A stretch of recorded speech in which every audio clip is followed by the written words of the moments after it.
ಪರಮಾತ್ಮನ ಮಡಿಲಲ್ಲಿ. ಜ್ಞಾನಾಮೃತ ಹೊಳೆ ಯೋಗಾಗ್ನಿಯ ಮಳೆ ಎಂದೆಂದು ಚಿಮ್ಮುತ್ತಿರಲಿ. ಜ್ಞಾನಾಮೃತ ಹೊಳೆ ಯೋಗಾಗ್ನಿಯ ಮಳೆ ಎಂದೆಂದು ಚಿಮ್ಮುತ್ತಿರಲಿ. ಈ ಸಂಗಮ ಯುಗದಲ್ಲಿ ಪರಮಾತ್ಮನ ಮಡಿಲಲ್ಲಿ. ಈ ಸಂಗಮ ಯುಗದಲ್ಲಿ ಪರಮಾತ್ಮನ ಮಡಿಲಲ್ಲಿ.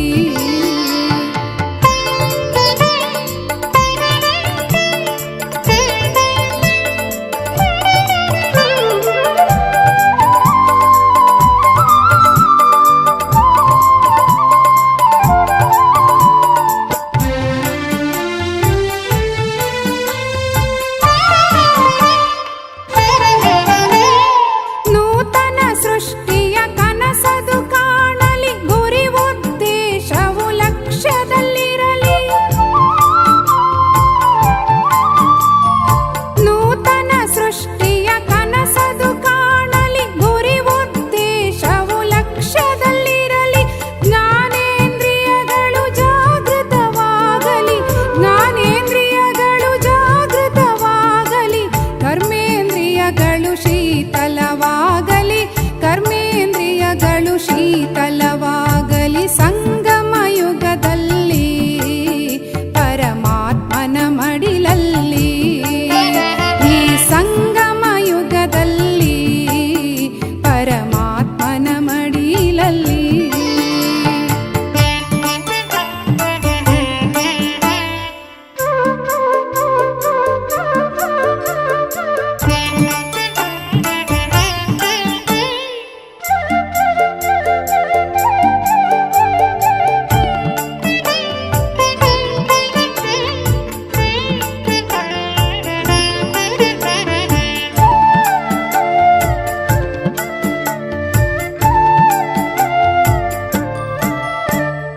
ದೃಷ್ಟಿವೃತ್ತಿಯಲ್ಲಿ ಪವಿತ್ರತೆ ಇರಲಿ, ಚಲನವಲನದಲ್ಲಿ ದಿವ್ಯತೆ ಬರಲಿ. ದೃಷ್ಟಿವೃತ್ತಿಯಲ್ಲಿ ಪವಿತ್ರತೆ ಇರಲಿ, ಚಲನವಲನದಲ್ಲಿ ದಿವ್ಯತೆ ಬರಲಿ. ನಾಟಕ ರಂಗದ ನಾಯಕನಾಗಲಿ, ನಾಟಕ ರಂಗದ ನಾಯಕನಾಗಲಿ. ಮಾಯೆಯ ಮೇಲಿನ ವಿಜಯವು ಆಗಲಿ, ಮಾಯೆಯ ಮೇಲಿನ ವಿಜಯವು ಆಗಲಿ. ಸಂಗಮ ಯುಗದಲ್ಲಿ ಪರಮಾತ್ಮನ ಮಡಿಲಲ್ಲಿ. ಈ ಸಂಗಮ ಯುಗದಲ್ಲಿ ಪರಮಾತ್ಮನ ಮಡಿಲಲ್ಲಿ.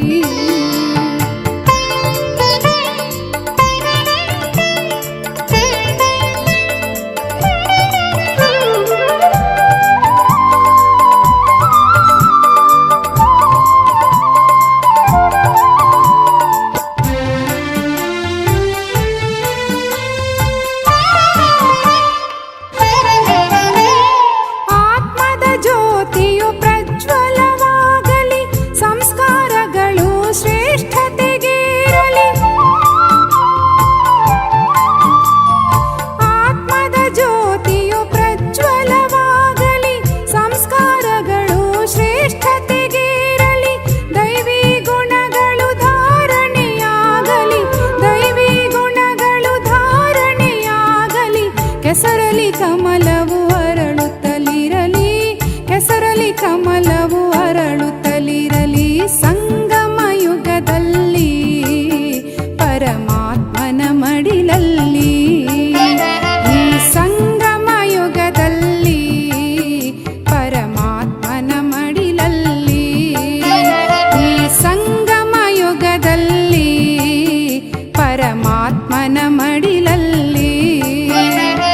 ಜ್ಞಾನಾಮೃತ ಹೊಳೆ ಯೋಗಾಗ್ನಿಯ ಮಳೆ ಎಂದೆಂದು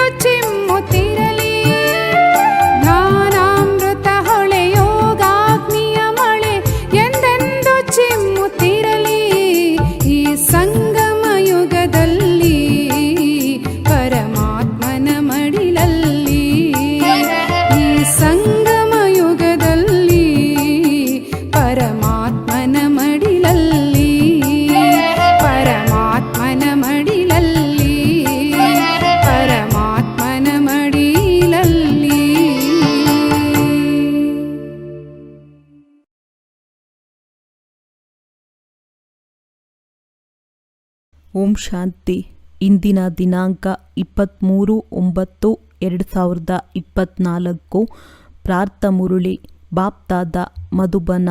ಮಧುರ ಮಕ್ಕಳೇ, ಆಂತರ್ಯದಲ್ಲಿ ದಿನರಾತ್ರಿ ಬಾಬಾ ಬಾಬಾ ಎಂಬ ಸ್ಮೃತಿಯೇ ನಡೆಯುತ್ತಿರಲಿ. ಆಗ ಅಪಾರ ಖುಷಿ ಇರುವುದು. ತಂದೆಯು ನಮಗೆ ಕುಬೇರನ ಖಜಾನೆಯನ್ನು ಕೊಡಲು ಬಂದಿದ್ದಾರೆಂದು ಬುದ್ಧಿಯಲ್ಲಿರುವುದು. ಪ್ರಶ್ನೆ: ತಂದೆಯು ಎಂತಹ ಮಕ್ಕಳಿಗೆ ಪ್ರಾಮಾಣಿಕ ಹೂಗಳೆಂದು ಹೇಳುತ್ತಾರೆ? ಅವರ ಲಕ್ಷಣಗಳೇನು? ಉತ್ತರ: ಯಾರು ಎಂದು ಮಾಯೆಗೆ ವಶೀಭೂತರಾಗುವುದಿಲ್ಲವೋ, ಮಾಯೆಯ ಏರುಪೇರಿನಲ್ಲಿ ಬರುವುದಿಲ್ಲವೋ ಅವರೇ ಪ್ರಾಮಾಣಿಕ ಹೂಗಳಾಗಿದ್ದಾರೆ. ಇಂತಹ ಪ್ರಾಮಾಣಿಕ ಹೂಗಳು ಕೊನೆಯಲ್ಲಿ ಬಂದರೂ ಮೊದಲು ಹೋಗುವ ಪುರುಷಾರ್ಥ ಮಾಡುತ್ತಾರೆ. ಅವರು ಹಳಬರಿಗಿಂತಲೂ ಮುಂದೆ ಹೋಗುವ ಲಕ್ಷ್ಯವನ್ನಿಟ್ಟುಕೊಳ್ಳುತ್ತಾರೆ. ತನ್ನ ಅವಗುಣಗಳನ್ನು ತೆಗೆಯುವ ಪುರುಷಾರ್ಥದಲ್ಲಿರುತ್ತಾರೆ. ಅನ್ಯರ ಅವಗುಣಗಳನ್ನು ನೋಡುವುದಿಲ್ಲ. ಓಂ ಶಾಂತಿ. ಶಿವ ಭಗವಾನುವಾಚ: ಇವರು ಆತ್ಮಿಕ ತಂದೆಯಾಗಿದ್ದಾರೆ, ಏಕೆಂದರೆ ಶಿವನು ಪರಮ ಆತ್ಮನಾಗಿದ್ದಾರಲ್ಲವೇ. ತಂದೆಯು ಪ್ರತಿನಿತ್ಯವೂ ಹೊಸ ಹೊಸ ಮಾತುಗಳನ್ನು ತಿಳಿಸುತ್ತಿರುತ್ತಾರೆ. ಗೀತೆಯನ್ನು ತಿಳಿಸುವಂತಹ ಸನ್ಯಾಸಿಗಳು ಅನೇಕರಿದ್ದಾರೆ. ಅವರು ತಂದೆಯನ್ನು ನೆನಪು ಮಾಡಲು ಸಾಧ್ಯವಿಲ್ಲ. ಅವರ ಮುಖದಿಂದ ಎಂದೂ ಬಾಬಾ ಎನ್ನುವ ಶಬ್ದವು ಹೊರಬರಲು ಸಾಧ್ಯವಿಲ್ಲ. ಈ ಶಬ್ದವು ಗೃಹಸ್ಥ ಮಾರ್ಗದವರಿಗೂ ಇದೆ. ಆ ಸನ್ಯಾಸಿಗಳು ನಿವೃತ್ತಿ ಮಾರ್ಗದವರಾಗಿದ್ದಾರೆ. ಅವರು ಬ್ರಹ್ಮತತ್ವವನ್ನೇ ನೆನಪು ಮಾಡುತ್ತಾರೆ ಎಂದು ಬಾಯಿಯಿಂದ ಶಿವತಂದೆ ಎಂದು ಹೇಳುವುದಿಲ್ಲ. ಬಲೆ, ನೀವಿದನ್ನು ಪರಿಶೀಲನೆ ಮಾಡಿ ತಿಳಿದುಕೊಳ್ಳಿ. ದೊಡ್ಡ ದೊಡ್ಡ ವಿದ್ವಾಂಸರು, ಸನ್ಯಾಸಿಗಳು, ಚಿನ್ಮಯಾನಂದ ಮೊದಲಾದವರು ಗೀತೆಯನ್ನು ತಿಳಿಸುತ್ತಾರೆ. ಅವರು ಗೀತೆಯ ಭಗವಂತನು ಕೃಷ್ಣನೆಂದು ತಿಳಿದು ಕೃಷ್ಣನೊಂದಿಗೆ ಬುದ್ಧಿಯೋಗವನ್ನಿಡುತ್ತಾರೆ ಎಂದಲ್ಲ. ಅವರು ಬ್ರಹ್ಮತತ್ವದೊಂದಿಗೆ ಯೋಗವನ್ನು ಜೋಡಿಸುವಂತಹ ಬ್ರಹ್ಮಜ್ಞಾನಿ ಅಥವಾ ತತ್ವಜ್ಞಾನಿಗಳಾಗಿದ್ದಾರೆ. ಕೃಷ್ಣನಿಗೆ ಎಂದೂ ಯಾರೂ ಭಗವಂತನೆಂದು ಹೇಳಲು ಸಾಧ್ಯವಿಲ್ಲ ಅಂದಾಗ ಕೃಷ್ಣನು ಗೀತೆಯನ್ನು ತಿಳಿಸುವಂತಹ ತಂದೆಯಂತೂ ಆಗಲಿಲ್ಲ. ಶಿವನಿಗೆ ಎಲ್ಲರೂ ತಂದೆಯೆಂದು ಹೇಳುತ್ತಾರೆ, ಏಕೆಂದರೆ ಅವರು ಎಲ್ಲ ಆತ್ಮರ ತಂದೆಯಾಗಿದ್ದಾರೆ. ಎಲ್ಲ ಆತ್ಮಗಳು ಅವರನ್ನು ಪರಮಪಿತ ಪರಮಾತ್ಮನೆಂದು ಕರೆಯುತ್ತಾರೆ. ಅವರು ಪರಮ ಸುಪ್ರೀಂ ಆಗಿದ್ದಾರೆ, ಏಕೆಂದರೆ ಪರಮಧಾಮದ ನಿವಾಸಿಯಾಗಿದ್ದಾರೆ. ನೀವೆಲ್ಲರೂ ಪರಮಧಾಮದಲ್ಲಿರುತ್ತೀರಿ. ಆದರೆ ಅವರಿಗೆ ಪರಮಾತ್ಮನೆಂದು ಹೇಳುತ್ತಾರೆ. ಅವರೆಂದೂ ಪುನರ್ಜನ್ಮದಲ್ಲಿ ಬರುವುದಿಲ್ಲ. ಆ ಪರಮಾತ್ಮನೇ ಹೇಳುತ್ತಾರೆ, ನನ್ನ ಜನ್ಮವು ದಿವ್ಯ ಮತ್ತು ಅಲೌಕಿಕವಾಗಿದೆ. ಈ ರೀತಿ ಯಾರ ರಥದಲ್ಲಾದರೂ ಪ್ರವೇಶ ಮಾಡಿ ನಿಮಗೆ ತಿಳಿಸುತ್ತಾರೆ. ನಾನು ಹೇಗಿದ್ದೇನೆ, ಯಾರಾಗಿದ್ದೇನೆ ಎಂದು ಯಾರೂ ತಿಳಿದುಕೊಂಡಿಲ್ಲ. ನಾನು ಯಾವಾಗ ನನ್ನ ಪರಿಚಯವನ್ನು ಕೊಡುವೆನೋ ಆಗ ನನ್ನನ್ನು ಅರಿತುಕೊಳ್ಳುವರು. ಈ ಬ್ರಹ್ಮನನ್ನು ಅಥವಾ ತತ್ವವನ್ನು ನಂಬುವವರು ಕೃಷ್ಣನನ್ನು ತಮ್ಮ ತಂದೆಯೆಂದು ಹೇಗೆ ಒಪ್ಪುತ್ತಾರೆ? ಆತ್ಮಗಳೆಲ್ಲರೂ ಮಕ್ಕಳಾದರಲ್ಲವೇ? ಕೃಷ್ಣನಿಗೆ ಎಲ್ಲರೂ ತಂದೆಯೆಂದು ಹೇಗೆ ಹೇಳುತ್ತಾರೆ? ಕೃಷ್ಣನು ಎಲ್ಲರ ತಂದೆಯಾಗಿದ್ದಾನೆಂದು ಹೇಳಲು ಸಾಧ್ಯವಿಲ್ಲ. ನಾವೆಲ್ಲರೂ ಸಹೋದರರಾಗಿದ್ದೇವೆ. ಕೃಷ್ಣನು ಸರ್ವವ್ಯಾಪಿಯಲ್ಲ. ಎಲ್ಲರೂ ಕೃಷ್ಣನಾಗಲು ಸಾಧ್ಯವಿಲ್ಲ. ಒಂದು ವೇಳೆ ಎಲ್ಲರೂ ಕೃಷ್ಣನಾಗಿದ್ದರೆ ಅವರ ತಂದೆಯೂ ಬೇಕು. ಮನುಷ್ಯರು ಬಹಳ ವಿಸ್ಮೃತಿಯಲ್ಲಿ ಬಂದಿದ್ದಾರೆ, ಅವರಿಗೆ ತಿಳಿದಿಲ್ಲ. ಆದ್ದರಿಂದಲೇ ತಂದೆಯು ಹೇಳುತ್ತಾರೆ, ನನ್ನನ್ನು ಕೋಟಿಯಲ್ಲಿ ಕೆಲವರೇ ಅರಿತುಕೊಳ್ಳುತ್ತಾರೆ. ಕೃಷ್ಣನನ್ನಂತೂ ಯಾರು ಬೇಕಾದರೂ ಅರಿತುಕೊಳ್ಳುತ್ತಾರೆ. ಎಲ್ಲ ವಿದೇಶಿಯರೂ ಸಹ ಅವರ ಬಗ್ಗೆ ತಿಳಿದುಕೊಂಡಿದ್ದಾರೆ. ಲಾರ್ಡ್ ಕೃಷ್ಣ ಎಂದು ಹೇಳುತ್ತಾರಲ್ಲವೇ? ಚಿತ್ರಗಳು ಇವೆ, ಮೂಲ ಚಿತ್ರಗಳಂತೂ ಇಲ್ಲ. ಭಾರತವಾಸಿಗಳಿಂದ ಕೇಳುತ್ತಾರೆ, ಇವರ ಬಹಳ ಪೂಜೆಯಾಗುವುದರಿಂದ ಗೀತೆಯಲ್ಲಿ ಕೃಷ್ಣ ಭಗವಂತನೆಂದು ಬರೆದು ಬಿಟ್ಟಿದ್ದಾರೆ. ಭಗವಂತನಿಗೆ ಲಾರ್ಡ್ ಎಂದು ಹೇಳಲಾಗುತ್ತದೆಯೇ? ಲಾರ್ಡ್ ಕೃಷ್ಣನೆಂದು ಹೇಳುತ್ತಾರಲ್ಲವೇ? ಲಾರ್ಡ್ ಎಂಬ ಬಿರುದು ವಾಸ್ತವದಲ್ಲಿ ಹಿರಿಯ ವ್ಯಕ್ತಿಗಳಿಗೆ ಸಿಗುತ್ತದೆ. ಮನುಷ್ಯರಂತೂ ಈ ಬಿರುದನ್ನು ಎಲ್ಲರಿಗೂ ಕೊಡುತ್ತಿರುತ್ತಾರೆ. ಇದಕ್ಕೆ ಕತ್ತಲ ನಗರಿ ಎಂದು ಹೇಳಲಾಗುತ್ತದೆ. ಯಾವುದೇ ಪತಿತ ಮನುಷ್ಯರಿಗೆ ಲಾರ್ಡ್ ಎಂದು ಹೇಳಿಬಿಡುತ್ತಾರೆ. ಇಂದಿನ ಪತಿತ ಮನುಷ್ಯರೆಲ್ಲಿ? ಶಿವ ಅಥವಾ ಶ್ರೀಕೃಷ್ಣನೆಲ್ಲಿ? ತಂದೆಯು ತಿಳಿಸುತ್ತಾರೆ, ನಾನು ನಿಮಗೆ ಯಾವ ಜ್ಞಾನವನ್ನು ಕೊಡುತ್ತೇನೆಯೋ ಅದು ಪ್ರಾಯಲೋಪವಾಗಿ ಬಿಡುತ್ತದೆ. ನಾನೇ ಬಂದು ಹೊಸ ಪ್ರಪಂಚದ ಸ್ಥಾಪನೆ ಮಾಡುತ್ತೇನೆ. ಜ್ಞಾನವನ್ನು ಸಹ ನಾನು ಈಗಲೇ ಕೊಡುತ್ತೇನೆ. ಯಾವಾಗ ನಾನು ಜ್ಞಾನವನ್ನು ಕೊಡುವೆನೋ ಆಗಲೇ ಮಕ್ಕಳು ಕೇಳುತ್ತೀರಿ. ನಾನಲ್ಲದೆ ಮತ್ಯಾರು ಜ್ಞಾನವನ್ನು ತಿಳಿಸಲು ಸಾಧ್ಯ? ಅವರಿಗೆ ತಿಳಿದೇ ಇಲ್ಲ. ಸನ್ಯಾಸಿಗಳು ಶಿವ ತಂದೆಯನ್ನು ನೆನಪು ಮಾಡುವರೆ, ನಿರಾಕಾರ ಪರಮಾತ್ಮನನ್ನು ನೆನಪು ಮಾಡಿ ಎಂಬ ಮಾತನ್ನು ಅವರು ಎಂದಿಗೂ ಹೇಳಲು ಸಾಧ್ಯವಿಲ್ಲ. ಎಂದಾದರೂ ಕೇಳಿದ್ದೀರಾ? ಬಹಳ ವಿದ್ಯಾವಂತ ಮನುಷ್ಯರೂ ಸಹ ಅರಿತುಕೊಂಡಿಲ್ಲ. ಈಗ ತಂದೆಯೂ ತಿಳಿಸುತ್ತಾರೆ, ಕೃಷ್ಣನು ಭಗವಂತನಲ್ಲ. ಮನುಷ್ಯರಂತೂ ಕೃಷ್ಣನನ್ನೇ ಭಗವಂತನೆಂದು ಹೇಳುತ್ತಿರುತ್ತಾರೆ. ಎಷ್ಟೊಂದು ಅಂತರವಾಗಿ ಬಿಟ್ಟಿದೆ. ತಂದೆಯಂತೂ ಕುಳಿತು ಮಕ್ಕಳಿಗೆ ಓದಿಸುತ್ತಾರೆ. ಅವರು ತಂದೆ ಶಿಕ್ಷಕ ಗುರುವೂ ಆಗಿದ್ದಾರೆ. ಶಿವ ತಂದೆಯು ಎಲ್ಲರಿಗೆ ತಿಳಿಸುತ್ತಾರೆ. ಅವರನ್ನು ತಿಳಿಯದ ಕಾರಣ ತ್ರಿಮೂರ್ತಿ ಚಿತ್ರದಲ್ಲಿ ಶಿವನ ಚಿತ್ರವನ್ನು ಹಾಕುವುದೇ ಇಲ್ಲ. ಬ್ರಹ್ಮನನ್ನಿಡುತ್ತಾರೆ. ಅವರಿಗೆ ಪ್ರಜಾಪಿತ ಬ್ರಹ್ಮನೆಂದು ಹೇಳುತ್ತಾರೆ. ಪ್ರಜಾಪಿತನೆಂದರೆ ಪ್ರಜೆಗಳನ್ನು ರಚಿಸುವವರು. ಆದರೆ ಅವರಿಗೆ ಭಗವಂತನೆಂದು ಹೇಳುವುದಿಲ್ಲ. ಭಗವಂತನು ಪ್ರಜೆಗಳನ್ನು ರಚಿಸುವುದಿಲ್ಲ. ಭಗವಂತನಿಗೆ ಎಲ್ಲ ಆತ್ಮಗಳು ಮಕ್ಕಳಾಗಿದ್ದಾರೆ. ನಂತರ ಅವರಲ್ಲಿ ಕೆಲವೊಬ್ಬರ ಮೂಲಕ ಪ್ರಜೆಗಳನ್ನು ರಚಿಸುತ್ತಾರೆ. ನಿಮ್ಮನ್ನು ಯಾರು ದತ್ತು ಮಾಡಿಕೊಂಡರು? ಬ್ರಹ್ಮರವರ ಮೂಲಕ ತಂದೆಯು ದತ್ತು ಮಾಡಿಕೊಂಡರು. ಯಾವಾಗ ಬ್ರಾಹ್ಮಣರಾಗುವಿರೋ ಆಗಲೇ ದೇವತೆಗಳಾಗುತ್ತೀರಿ. ನೀವು ಈ ಮಾತನ್ನೆಂದೂ ಕೇಳಿಲ್ಲ. ಪ್ರಜಾಪಿತನ ಪಾತ್ರವೂ ಬೇಕಲ್ಲವೇ? ಇಷ್ಟು ಮಂದಿ ಪ್ರಜೆಗಳು ಎಲ್ಲಿಂದ ಬರುವರು? ಕುಕ ವಂಶಾವಳಿಯಂತೂ ಆಗಿರಲು ಸಾಧ್ಯವಿಲ್ಲ. ಆ ಕುಕ ವಂಶಾವಳಿ ಬ್ರಾಹ್ಮಣರು. ನಮ್ಮ ಕುಲದ ಹೆಸರು ಬ್ರಾಹ್ಮಣರೆಂದು ಹೇಳುತ್ತಾರೆ. ಹೆಸರಂತೂ ಎಲ್ಲರದ್ದೂ ಬೇರೆ ಬೇರೆಯಾಗಿದೆ. ಯಾವಾಗ ಶಿವ ತಂದೆಯು ಪ್ರವೇಶ ಮಾಡುವರೋ ಆಗಲೇ ಇವರಿಗೆ ಪ್ರಜಾಪಿತ ಬ್ರಹ್ಮನೆಂದು ಹೇಳುತ್ತಾರೆ. ಇವು ಹೊಸ ಮಾತುಗಳಾಗಿವೆ. ಸ್ವಯಂ ತಂದೆಯೇ ಹೇಳುತ್ತಾರೆ, ನನ್ನನ್ನು ಯಾರೂ ಅರಿತುಕೊಂಡಿಲ್ಲ, ಸೃಷ್ಟಿ ಚಕ್ರವನ್ನು ಅರಿತುಕೊಂಡಿಲ್ಲ. ಆದ್ದರಿಂದಲೇ ಋಷಿ ಮುನಿಗಳೆಲ್ಲರೂ ನಮಗೆ ಗೊತ್ತಿಲ್ಲ ಗೊತ್ತಿಲ್ಲ ಎಂದು ಹೇಳಿ ಹೋಗಿದ್ದಾರೆ. ಪರಮಾತ್ಮನನ್ನಾಗಲಿ ಪರಮಾತ್ಮನ ರಚನೆಯನ್ನಾಗಲಿ ಅರಿತುಕೊಂಡಿಲ್ಲ. ನಾನೇ ಬಂದು ನನ್ನ ಪರಿಚಯವನ್ನು ಕೊಟ್ಟಾಗ ಅರಿತುಕೊಳ್ಳುತ್ತೀರೆಂದು ತಂದೆಯು ತಿಳಿಸುತ್ತಾರೆ. ನಾವು ಈ ರಾಜ್ಯವನ್ನು ಹೇಗೆ ಪಡೆದೆವೆಂದು ದೇವತೆಗಳಿಗೆ ಅಲ್ಲಿ ತಿಳಿದಿರುವುದಿಲ್ಲ. ಅವರಲ್ಲಿ ಜ್ಞಾನವಿರುವುದೇ ಇಲ್ಲ. ಪದವಿಯನ್ನು ಪಡೆದ ನಂತರ ಜ್ಞಾನದ ಅವಶ್ಯಕತೆ ಇರುವುದಿಲ್ಲ. ಜ್ಞಾನವು ಸದ್ಗತಿಗಾಗಿಯೇ ಬೇಕು. ಈ ದೇವತೆಗಳಂತೂ ಸದ್ಗತಿಯನ್ನು ಪಡೆದಿರುವವರು. ಇವು ತಿಳಿದುಕೊಳ್ಳುವ ಬಹಳ ಗುಹ್ಯ ಮಾತುಗಳಾಗಿವೆ. ಇವನ್ನು ಬುದ್ಧಿವಂತರೇ ಅರಿತುಕೊಳ್ಳುವರು.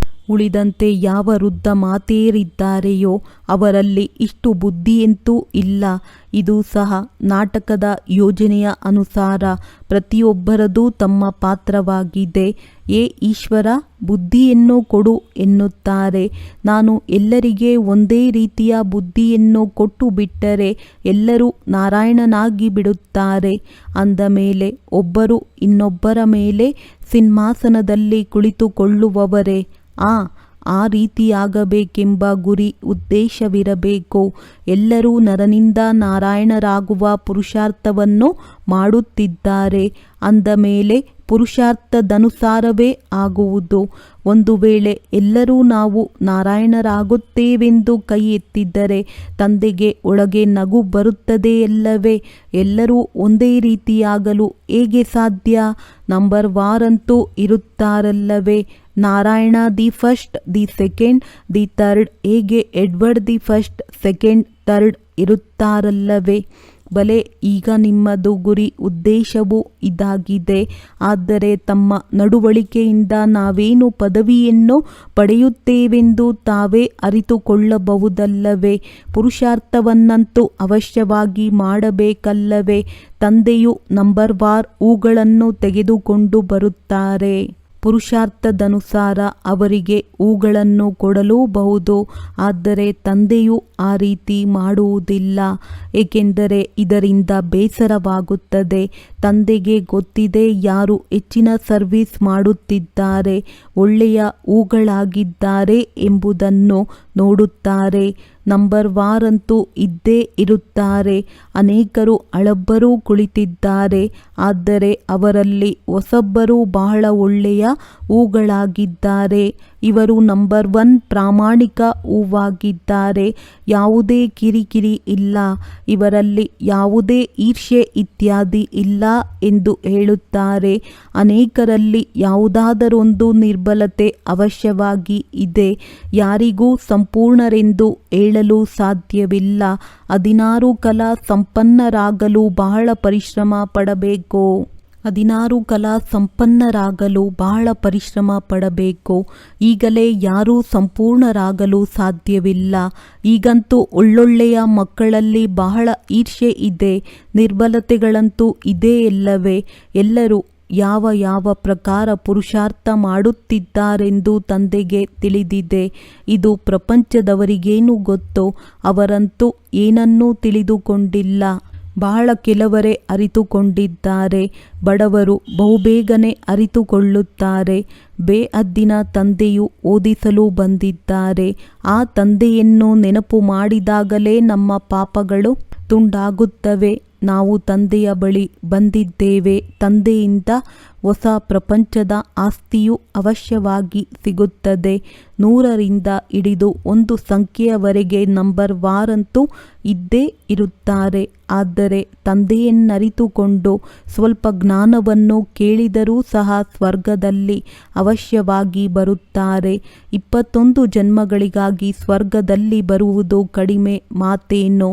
ಯಾರಾದರೂ ಶರೀರ ಬಿಟ್ಟರೆ 21 ಜನ್ಮಗಳಿಗಾಗಿ ಸ್ವರ್ಗದಲ್ಲಿ ಹೋದರೆಂದು ಹೇಳುವುದಿಲ್ಲ. ಸ್ವರ್ಗವಂತೂ ಎಲ್ಲಿದೆ? ಎಷ್ಟೊಂದು ತಪ್ಪು ತಿಳುವಳಿಕೆ ಮಾಡಿಬಿಟ್ಟಿದ್ದಾರೆ. ಇಂಥವರು ಸ್ವರ್ಗಸ್ಥರಾದರೆಂದು ಬಹಳ ಒಳ್ಳೊಳ್ಳೆಯವರೂ ಸಹ ಹೇಳುತ್ತಾರೆ.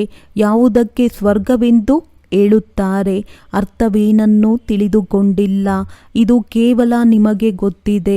ನೀವು ಮನುಷ್ಯರೇ ಆಗಿದ್ದೀರಿ, ಆದರೆ ಬ್ರಾಹ್ಮಣರಾಗಿದ್ದೀರಿ. ತನ್ನನ್ನು ಬ್ರಾಹ್ಮಣನೆಂದೇ ಕರೆಸಿಕೊಳ್ಳುತ್ತೀರಿ.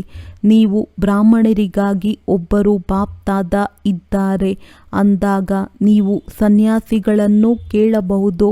ದೇಹ ಸಹಿತವಾಗಿ ದೇಹದ ಎಲ್ಲ ಧರ್ಮಗಳನ್ನು ಬಿಟ್ಟು ನನ್ನೊಬ್ಬನನ್ನು ನೆನಪು ಮಾಡಿ ಎಂಬ ಯಾವ ಮಹಾವಾಕ್ಯ ಅಥವಾ ಭಗವಾನುವಾಚ ಇದೆಯೋ ಅದನ್ನು ಕೃಷ್ಣನು ಹೇಳುತ್ತಾನೆಯೇ ಅಥವಾ ಪರಮಾತ್ಮನು ಹೇಳುತ್ತಾರೆಯೇ?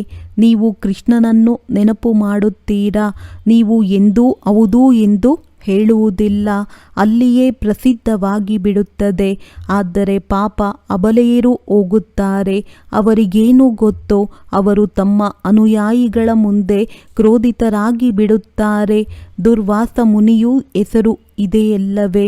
ಅವರಲ್ಲಿ ಬಹಳ ಅಹಂಕಾರವಿರುತ್ತದೆ. ಅನುಯಾಯಿಗಳು ಅನೇಕರಿದ್ದಾರೆ. ಭಕ್ತಿಯ ರಾಜ್ಯವಾಗಿದೆಯಲ್ಲವೇ? ಅವರನ್ನು ಕೇಳಲು ಯಾರಲ್ಲಿಯೂ ಧೈರ್ಯವಿರುವುದಿಲ್ಲ. ಇಲ್ಲವೆಂದರೆ ಅವರನ್ನು ಕೇಳಬಹುದು. ನೀವು ಶಿವತಂದೆಯ ಪೂಜೆ ಮಾಡುತ್ತೀರಿ ಅಂದಾಗ ಭಗವಂತನೆಂದು ಯಾರಿಗೆ ಹೇಳುವುದು? ಕಲ್ಲು ಮುಳ್ಳಿನಲ್ಲಿ ಭಗವಂತನಿದ್ದಾರೆಯೇ? ಮುಂದೆ ಹೋದಂತೆ ಇವೆಲ್ಲ ಮಾತುಗಳನ್ನು ಅರಿತುಕೊಳ್ಳುತ್ತೀರಿ. ಈಗ ಎಷ್ಟೊಂದು ನಶೆ ಇದೆ. ಎಲ್ಲರೂ ಪೂಜಾರಿಗಳೇ, ಪೂಜ್ಯರು ಯಾರೂ ಇಲ್ಲ. ತಂದೆಯು ತಿಳಿಸುತ್ತಾರೆ, ನನ್ನನ್ನು ಕೆಲವರೇ ಅರಿತುಕೊಂಡಿದ್ದಾರೆ. ನಾನು ಯಾರಾಗಿದ್ದೇನೆಯೋ ಹೇಗಿದ್ದೇನೆ ಎಂದು ನೀವು ಮಕ್ಕಳಲ್ಲಿ ನಿಖರವಾಗಿ ಕೆಲವರೇ ಅರಿತುಕೊಂಡಿದ್ದಾರೆ. ಅವರಿಗೆ ಒಳಗೆ ಬಹಳ ಖುಷಿ ಇರುತ್ತದೆ. ತಂದೆಯೇ ನಮಗೆ ಸ್ವರ್ಗದ ರಾಜ್ಯಭಾಗ್ಯವನ್ನು ಕೊಡುತ್ತಾರೆಂಬುದನ್ನು ತಿಳಿಯುತ್ತಾರಲ್ಲವೇ. ಕುಬೇರನ ಖಜಾನೆಯು ಸಿಗುತ್ತದೆ. ಅಲ್ಲಾ ಅವಲುದ್ದೀನನ ಆಟವನ್ನು ತೋರಿಸುತ್ತಾರೆ. ಮುಟ್ಟಿದ ತಕ್ಷಣ ಖಜಾನೆಯು ಬಂದು ಬಿಡುತ್ತಿತ್ತು. ಬಹಳ ಆಟಗಳನ್ನು ತೋರಿಸುತ್ತಾರೆ. ಖುದಾ ದೋಸ್ತ್ ರಾಜನು ಏನು ಮಾಡುತ್ತಿದ್ದರು ಎಂಬುದರ ಕಥೆಯೂ ಗೊತ್ತಿದೆ. ಸೇತುವೆಯ ಮೇಲೆ ಯಾರೇ ಬರಲಿ ಅವರಿಗೆ ಒಂದು ದಿನಕ್ಕಾಗಿ ರಾಜ್ಯವನ್ನು ಕೊಟ್ಟು ಕಳುಹಿಸುತ್ತಿದ್ದನು. ಇವೆಲ್ಲವೂ ಕಥೆಗಳಾಗಿವೆ. ತಂದೆಯು ತಿಳಿಸುತ್ತಾರೆ, ಭಗವಂತನು ನೀವು ಮಕ್ಕಳ ಜೊತೆಗಾರನಾಗಿದ್ದಾರೆ. ಬ್ರಹ್ಮರವರಲ್ಲಿ ಪ್ರವೇಶವಾಗಿ ನಿಮ್ಮ ಜೊತೆ ತಿನ್ನುತ್ತಾರೆ, ಕುಡಿಯುತ್ತಾರೆ, ಆಟವಾಡುತ್ತಾರೆ. ಶಿವ ತಂದೆ ಮತ್ತು ಬ್ರಹ್ಮ ತಂದೆ ಇಬ್ಬರಿಗೂ ಒಂದೇ ರಥವಾಗಿದೆ. ಅಂದ ಮೇಲೆ ಶಿವ ತಂದೆಯೂ ಸಹ ಆಟವಾಡಬಹುದಲ್ಲವೇ. ತಂದೆಯನ್ನು ನೆನಪು ಮಾಡಿ ಆಟವಾಡುತ್ತೀರೆಂದರೆ ತಂದೆ ಮತ್ತು ಅಣ್ಣ ಇಬ್ಬರೂ ಇದೇ ಶರೀರದಲ್ಲಿದ್ದಾರೆ. ಆದರೆ ಯಾರೂ ತಿಳಿದುಕೊಂಡಿಲ್ಲ. ರಥದ ಮೇಲೆ ಬಂದರೆಂದು ಹೇಳುತ್ತಾರೆ. ಅದಕ್ಕೆ ಅವರು ಕುದುರೆ ಗಾಡಿಯ ರಥವನ್ನು ತೋರಿಸಿಬಿಟ್ಟಿದ್ದಾರೆ.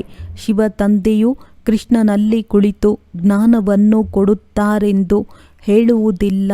ಕೃಷ್ಣ ಭಗವಾನುವಾಚ ಎಂದು ಹೇಳುತ್ತಾರೆ. ಬ್ರಹ್ಮ ಭಗವಾನುವಾಚ ಎಂದು ಹೇಳುವುದಿಲ್ಲ. ಈ ಬ್ರಹ್ಮರವರು ರಥವಾಗಿದ್ದಾರೆ. ಶಿವ ಭಗವಾನುವಾಚ. ತಂದೆಯು ಕುಳಿತು ಮಕ್ಕಳಿಗೆ ತನ್ನ ಮತ್ತು ರಚನೆಯ ಆದಿ ಮಧ್ಯ ಅಂತ್ಯದ ಪರಿಚಯ ಹಾಗೂ ಕಾಲಾವಧಿಯನ್ನು ತಿಳಿಸುತ್ತಾರೆ. ಯಾವ ಮಾತನ್ನು ಮತ್ಯಾರೂ ಅರಿತುಕೊಳ್ಳುವುದಿಲ್ಲ. ಯಾರು ಸೂಕ್ಷ್ಮ ಬುದ್ಧಿಯವರಿರುವರೋ ಅವರು ಬುದ್ಧಿಯಿಂದ ಕೆಲಸ ತೆಗೆದುಕೊಳ್ಳುವರು. ಸನ್ಯಾಸಿಗಳಂತೂ ಸನ್ಯಾಸ ಮಾಡಬೇಕಾಗಿದೆ. ನೀವು ಸಹ ಶರೀರ ಸಹಿತವಾಗಿ ಎಲ್ಲವನ್ನೂ ಸನ್ಯಾಸ ಮಾಡುತ್ತೀರಿ. ಏಕೆಂದರೆ ನಿಮಗೆ ಗೊತ್ತಿದೆ ಇದು ಹಳೆಯ ಪೊರೆಯಾಗಿದೆ. ಈಗ ನಾವು ಹೊಸ ಪ್ರಪಂಚದಲ್ಲಿ ಹೋಗಬೇಕಾಗಿದೆ. ನಾವಾತ್ಮಗಳು ಇಲ್ಲಿಯ ನಿವಾಸಿಗಳಲ್ಲ.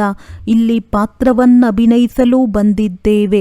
ನಾವು ಪರಮಧಾಮದ ನಿವಾಸಿಗಳಾಗಿದ್ದೇವೆ. ಇದನ್ನು ಸಹ ನೀವು ಮಕ್ಕಳೇ ಅರಿತುಕೊಂಡಿದ್ದೀರಿ. ಅಲ್ಲಿ ನಿರಾಕಾರಿ ವೃಕ್ಷವು ಹೇಗಿದೆ? ಎಲ್ಲ ಆತ್ಮಗಳು ಅಲ್ಲಿರುತ್ತಾರೆ. ಈ ಅನಾದಿ ನಾಟಕವು ಮಾಡಲ್ಪಟ್ಟಿದೆ. ಎಷ್ಟು ಕೋಟ್ಯಾಂತರ ಜೀವಾತ್ಮರಿದ್ದಾರೆ. ಅಂದ ಮೇಲೆ ಇವರೆಲ್ಲರೂ ಎಲ್ಲಿರುತ್ತಾರೆ? ನಿರಾಕಾರಿ ಪ್ರಪಂಚದಲ್ಲಿ. ಬಾಕಿ ಈ ಸ್ಥೂಲ ನಕ್ಷತ್ರಗಳಂತೂ ಆತ್ಮಗಳಲ್ಲ. ಮನುಷ್ಯರು ಈ ನಕ್ಷತ್ರಗಳಿಗೂ ದೇವತೆಗಳೆಂದು ಹೇಳಿಬಿಟ್ಟಿದ್ದಾರೆ. ಆದರೆ ನಕ್ಷತ್ರಗಳು ದೇವತೆಗಳಲ್ಲ. ಜ್ಞಾನ ಸೂರ್ಯನೆಂದು ನಾವು ಶಿವ ತಂದೆಗೆ ಹೇಳುತ್ತೇವೆ. ಅಂದ ಮೇಲೆ ಅವರಿಗೆ ದೇವತೆಯೆಂದು ಹೇಳಲಾಗುತ್ತದೆಯೇ? ಶಾಸ್ತ್ರಗಳಲ್ಲಂತೂ ಏನೇನು ಮಾತುಗಳನ್ನು ಬರೆದು ಬಿಟ್ಟಿದ್ದಾರೆ. ಇದೆಲ್ಲವೂ ಭಕ್ತಿ ಮಾರ್ಗದ ಸಾಮಗ್ರಿಯಾಗಿದೆ. ಇದರಿಂದ ನೀವು ಕೆಳಗಿಳಿಯುತ್ತಲೇ ಬಂದಿದ್ದೀರಿ. 84 ಜನ್ಮಗಳನ್ನು ತೆಗೆದುಕೊಳ್ಳುತ್ತೀರೆಂದರೆ ಅವಶ್ಯವಾಗಿ ಕೆಳಗಿಳಿಯುತ್ತೀರಲ್ಲವೇ. ಈಗ ಹೇಗೆ ಕಬ್ಬಿಣದ ಪ್ರಪಂಚವಾಗಿದೆ, ಸತ್ಯಯುಗಕ್ಕೆ ಸ್ವರ್ಣಿಮ ಪ್ರಪಂಚವೆಂದು ಹೇಳಲಾಗುತ್ತದೆ. ಅಲ್ಲಿ ಯಾರಿದ್ದರು? ದೇವತೆಗಳು. ಅವರು ಎಲ್ಲಿ ಹೋದರೆಂಬುದನ್ನು ಯಾರಿಗೂ ತಿಳಿದಿಲ್ಲ. ಪುನರ್ಜನ್ಮವನ್ನು ತೆಗೆದುಕೊಳ್ಳುತ್ತೇವೆಂದು ತಿಳಿದಿದೆ. ತಂದೆಯು ತಿಳಿಸಿಕೊಟ್ಟಿದ್ದಾರೆ. ಪುನರ್ಜನ್ಮವನ್ನು ತೆಗೆದುಕೊಳ್ಳುತ್ತಾ ದೇವತೆಗಳಿಂದ ಹಿಂದೂಗಳಾಗಿ ಬಿಟ್ಟಿದ್ದಾರೆ, ಪತಿತರಾಗಿ ಬಿಟ್ಟಿದ್ದಾರೆ ಅಲ್ಲವೇ. ಮತ್ಯಾವ ಧರ್ಮವೂ ಬದಲಾಗುವುದಿಲ್ಲ. ಆದರೆ ಈ ಧರ್ಮವು ಏಕೆ ಬದಲಾಗುತ್ತದೆ ಎಂದು ಯಾರಿಗೂ ತಿಳಿದಿಲ್ಲ. ಧರ್ಮಭ್ರಷ್ಟರು ಕರ್ಮ ಭ್ರಷ್ಟರಾಗಿ ಬಿಟ್ಟಿದ್ದಾರೆ. ದೇವಿ ದೇವತೆಗಳಿದ್ದಾಗ ಪವಿತ್ರ ಜೋಡಿಯಾಗಿದ್ದೀರಿ. ನಂತರ ರಾವಣ ರಾಜ್ಯದಲ್ಲಿ ನೀವು ಅಪವಿತ್ರರಾಗಿದ್ದಾರೆ. ಆದ್ದರಿಂದ ದೇವಿ ದೇವತೆಗಳೆಂದು ಹೇಳಲು ಸಾಧ್ಯವಿಲ್ಲ. ಆದ್ದರಿಂದಲೇ ಹಿಂದೂಗಳೆಂಬ ಹೆಸರು ಬಂದಿದೆ ಎಂದು ತಂದೆಯು ತಿಳಿಸುತ್ತಾರೆ. ದೇವಿ ದೇವತಾ ಧರ್ಮವನ್ನು ಕೃಷ್ಣನು ಸ್ಥಾಪನೆ ಮಾಡಿಲ್ಲ ಅಂದಾಗ ಅವಶ್ಯವಾಗಿ ಶಿವ ತಂದೆಯೇ ಬಂದು ಸ್ಥಾಪನೆ ಮಾಡಿರುವರು. ಶಿವ ಜಯಂತಿ ಶಿವರಾತ್ರಿ ಎಂದು ಆಚರಣೆ ಮಾಡುತ್ತಾರೆ. ಆದರೆ ಅವರು ಬಂದು ಏನು ಮಾಡಿದರೆಂದು ಯಾರಿಗೂ ತಿಳಿದಿಲ್ಲ. ಒಂದು ಶಿವಪುರಾಣವೂ ಇದೆ. ವಾಸ್ತವದಲ್ಲಿ ಶಿವ ತಂದೆಯು ತಿಳಿಸಿರುವ ಗೀತೆಯು ಒಂದೇ ಇದೆ. ಮತ್ಯಾವ ಶಾಸ್ತ್ರವಿಲ್ಲ. ನೀವು ಯಾವ ಹಿಂಸೆಯನ್ನು ಮಾಡುವುದಿಲ್ಲ. ನಿಮ್ಮದು ಯಾವುದೇ ಶಾಸ್ತ್ರಗಳಾಗುವುದಿಲ್ಲ. ನೀವು ಹೊಸ ಪ್ರಪಂಚಕ್ಕೆ ಹೊರಟು ಹೋಗುತ್ತೀರಿ. ಸತ್ಯಯುಗದಲ್ಲಿ ಯಾವುದೇ ಶಾಸ್ತ್ರ ಗೀತೆ ಮುಂತಾದವುಗಳು ಇರುವುದಿಲ್ಲ. ಅಲ್ಲಿ ಯಾರು ಓದಿಸುತ್ತಾರೆ ಈ ವೇದಶಾಸ್ತ್ರಗಳು ಪರಂಪರೆಯಿಂದಲೂ ಬಂದಿವೆ ಎಂದು ಅವರು ಹೇಳುತ್ತಾರೆ. ಅವರಿಗೆ ಏನೂ ತಿಳಿದಿಲ್ಲ. ಸ್ವರ್ಗದಲ್ಲಿ ಶಾಸ್ತ್ರ ಇತ್ಯಾದಿಗಳಿರುವುದಿಲ್ಲ. ತಂದೆಯಂತೂ ದೇವತೆಗಳನ್ನಾಗಿ ಮಾಡಿದರು. ಎಲ್ಲರ ಸದ್ಗತಿಯಾಯಿತೆಂದರೆ ಮತ್ತೆ ಶಾಸ್ತ್ರಗಳ ಅವಶ್ಯಕತೆ ಏನಿದೆ? ಆದ್ದರಿಂದ ಅಲ್ಲಿ ಶಾಸ್ತ್ರಗಳಿರುವುದಿಲ್ಲ. ಈಗ ತಂದೆಯು ನಿಮಗೆ ಜ್ಞಾನದ ಬೀಗದ ಕೈಯನ್ನು ಕೊಟ್ಟಿದ್ದಾರೆ. ಇದರಿಂದ ಬುದ್ಧಿಯ ಬೀಗವು ತೆರೆದಿದೆ. ಮೊದಲು ಬೀಗವು ಹಾಕಲ್ಪಟ್ಟಿತು. ಏನನ್ನೂ ತಿಳಿದುಕೊಂಡಿರಲಿಲ್ಲ. ಒಳ್ಳೆಯದು. ಮಧುರಾತಿ ಮಧುರ ಅಗಲಿ ಹೋಗಿ ಮರಳಿ ಸಿಕ್ಕಿರುವಂತಹ ಮಕ್ಕಳ ಪ್ರತಿ ಮಾತ್ಪಿತಾ ಬಾಪ್ತಾದಾರವರ ನೆನಪು, ಪ್ರೀತಿ ಹಾಗೂ ಸುಪ್ರಭಾತ. ಆತ್ಮೀಯ ಮಕ್ಕಳಿಗೆ ಆತ್ಮೀಯ ತಂದೆಯ ನಮಸ್ತೆ. ಧಾರಣೆಗಾಗಿ ಮುಖ್ಯ ಸಾರ: ಯಾರೊಂದಿಗೂ ಈರ್ಷ್ಯೆಯನ್ನು ಇಟ್ಟುಕೊಳ್ಳಬಾರದು. ನಿರ್ಬಲತೆಗಳನ್ನು ತೆಗೆದು ಸಂಪೂರ್ಣರಾಗುವ ವಿದ್ಯೆಯಿಂದ ಶ್ರೇಷ್ಠ ಪದವಿಯನ್ನು ಪ್ರಾಪ್ತಿ ಮಾಡಿಕೊಳ್ಳಬೇಕಾಗಿದೆ. ಶರೀರ ಸಹಿತವಾಗಿ ಎಲ್ಲದರ ಸನ್ಯಾಸ ಮಾಡಬೇಕಾಗಿದೆ. ಯಾವುದೇ ಪ್ರಕಾರದ ಹಿಂಸೆ ಮಾಡಬಾರದು. ಅಹಂಕಾರವಿರಬಾರದು. ವರದಾನ: ಅವಿನಾಶಿ ಮತ್ತು ಬೇಅದ್ದಿನ ಅಧಿಕಾರದ ಖುಷಿ ಹಾಗೂ ನಶೆಯ ಮೂಲಕ ಸದಾ ನಿಶ್ಚಿಂತ ಭವ. ಜಗತ್ತಿನಲ್ಲಿ ಬಹಳ ಪರಿಶ್ರಮ ಪಟ್ಟು ಅಧಿಕಾರವನ್ನು ಪಡೆಯುತ್ತಾರೆ. ನಿಮಗೆ ಪರಿಶ್ರಮವಿಲ್ಲದೆಯೇ ಅಧಿಕಾರ ಸಿಕ್ಕಿಬಿಟ್ಟಿದೆ. ಮಗುವಾಗುವುದು ಎಂದರೇನೆ ಅಧಿಕಾರ ಪಡೆಯುವುದು. ನಾನು ಶ್ರೇಷ್ಠ ಅಧಿಕಾರಿ ಆತ್ಮ. ಈ ಬೇಅದ್ದಿನ ಅಧಿಕಾರದ ನಶೆ ಮತ್ತು ಖುಷಿಯಲ್ಲಿದ್ದಾಗ ಸದಾ ನಿಶ್ಚಿಂತರಾಗಿರುವಿರಿ. ಈ ಅವಿನಾಶಿ ಅಧಿಕಾರ ನಿಶ್ಚಿತವಾಗಿದೆ. ಎಲ್ಲಿ ನಿಶ್ಚಿತವಾಗಿರುತ್ತದೆ ಅಲ್ಲಿ ನಿಶ್ಚಿಂತರಾಗಿರುತ್ತಾರೆ. ನಿಮ್ಮ ಎಲ್ಲ ಜವಾಬ್ದಾರಿಗಳನ್ನು ತಂದೆಗೆ ಒಪ್ಪಿಸಿದಾಗ ಎಲ್ಲ ಚಿಂತೆಗಳಿಂದ ಮುಕ್ತರಾಗಿ ಬಿಡುವಿರಿ. ಸ್ಲೋಗನ್: ಯಾರು ಉದಾರಚಿತ್ತ ವಿಶಾಲ ಹೃದಯಿಗಳಾಗಿದ್ದಾರೆ ಅವರೇ ಏಕತೆಗೆ ಆಧಾರವಾಗಿದ್ದಾರೆ. ಒಳ್ಳೆಯದು. ಓಂ ಶಾಂತಿ.